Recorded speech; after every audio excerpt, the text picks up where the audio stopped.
भव्य अयोध्या महल के भीतर राजा दशरथ बैठे हैं। उनका चेहरा चिंता से भरा हुआ है, क्योंकि वे अपने राज्य के अनिश्चित भविष्य पर विचार कर रहे हैं। पृष्ठभूमि में पवित्र यज्ञ की तैयारियां चल रही हैं। पुजारी प्राचीन छंदों का जाप कर रहे हैं। उनकी आवाजें महल के हॉल में गूंज रही हैं। रानी कौशल्या बोलती हैं, उनकी आवाज चिंता से भरी हुई है। महाराज, हमें एक उत्तराधिकारी की आवश्यकता है। पवित्र अग्नि दहाड़ती है, यज्ञशाला में झिलमिलाती छायाएं डालती है, जहां हवा मंत्रों के उच्चारण की शक्तिशाली प्रतिध्वनि से कंपन करती है। दशरथ और उनकी रानियां गंभीर श्रद्धा में खड़े हैं। उनके चेहरे दिव्य प्रकाश से जगमगा रहे हैं, क्योंकि वे पवित्र यज्ञ में भाग लेते हैं। अंतिम मंत्र की गूंजें धीमी पड़ जाती हैं, क्योंकि भाग्य खुलता है। राम, भरत, लक्ष्मण और शत्रुघ्न का जन्म होता है। उनकी आगमन भोर द्वारा घोषित किया जाता है। वन के हृदय में राम और लक्ष्मण विश्वामित्र के साथ खड़े हैं। उनकी सतर्कता अदृश्य राक्षसी खतरों के खिलाफ एक ढाल है। एक निर्णायक प्रहार के साथ राम एक राक्षस का वध करते हैं। उनकी बहादुरी प्राचीन पेड़ों से गूंजती है। विश्वामित्र का चेहरा गर्व से चमक उठता है। राम, तुम एक महान योद्धा बनोगे, वह घोषणा करते हैं, जैसे श्रीराम की अंधेरे पर विजय का जश्न मनाते हैं। घने जंगल में राम और लक्ष्मण हरे पत्तों के बीच से गुजरते हैं। उनकी शांति को अदृश्य राक्षसों द्वारा लगातार खतरा होता है। मारीच, महान शक्ति का एक राक्षस, एक सुंदर हिरण का रूप लेता है, जिसकी अलौकिक चमक सीता की आंखों को अप्रतिरोध्य आकर्षण से मोहित कर लेती है। सीता के मोह से प्रेरित होकर राम मायावी हिरण का पीछा करते हुए वन की गहराई में चले जाते हैं, जबकि लक्ष्मण पहरा देते हैं, सीता को छिपे हुए खतरों से बचाते हैं। लंका के दुर्जय राजा रावण सीता का अपहरण करते हैं। उनकी चीखें जीवंत लंकाई परिदृश्य में गूंजती हैं। सीता की निराशा भरी चीखें हवा में गूंजती हैं, क्योंकि रावण उसे जबरदस्ती अपने विशाल महल की ओर ले जाता है, जो उसकी शक्ति का प्रतीक है। बहुत दूर राम और लक्ष्मण सीता की चिंता में डूबे हुए सीता की तलाश कर रहे हैं।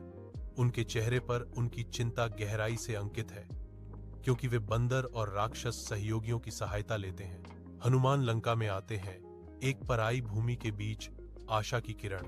वह अशोक वाटिका में सीता को ढूंढता है, राम का संदेश अटूट संकल्प के साथ देते हुए, राम ने मुझे भेजा है, वह तुम्हें जल्द ही बचाने आएगा। उसे बचाने का आश्वासन देते हुए हनुमान अपनी अग्नि क्रोध को उजागर करते हैं। आशा और विनाश के एक विद्रोही कार्य में लंका को जलाते हैं।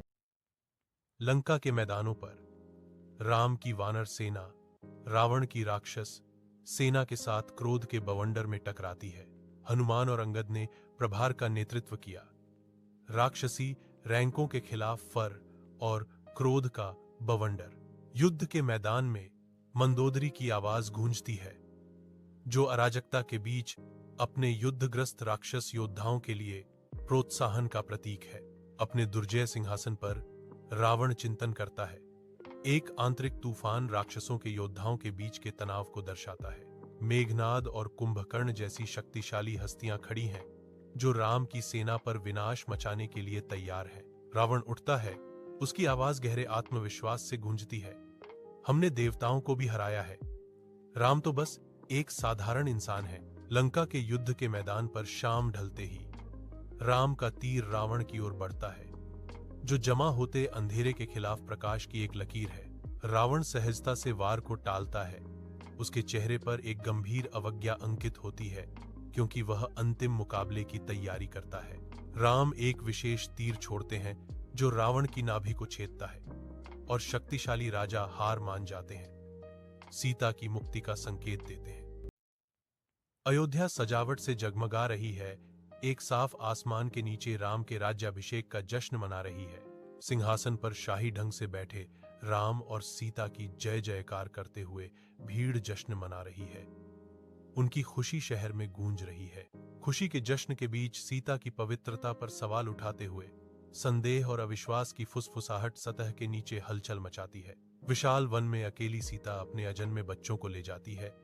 उसकी आकृति घने पेड़ों के खिलाफ एक तीखा विरोधाभास है। वाल्मीकि सीता को अपनी शांत आश्रम में ले जाते हैं, जो जंगल के बीच एक आश्रय है।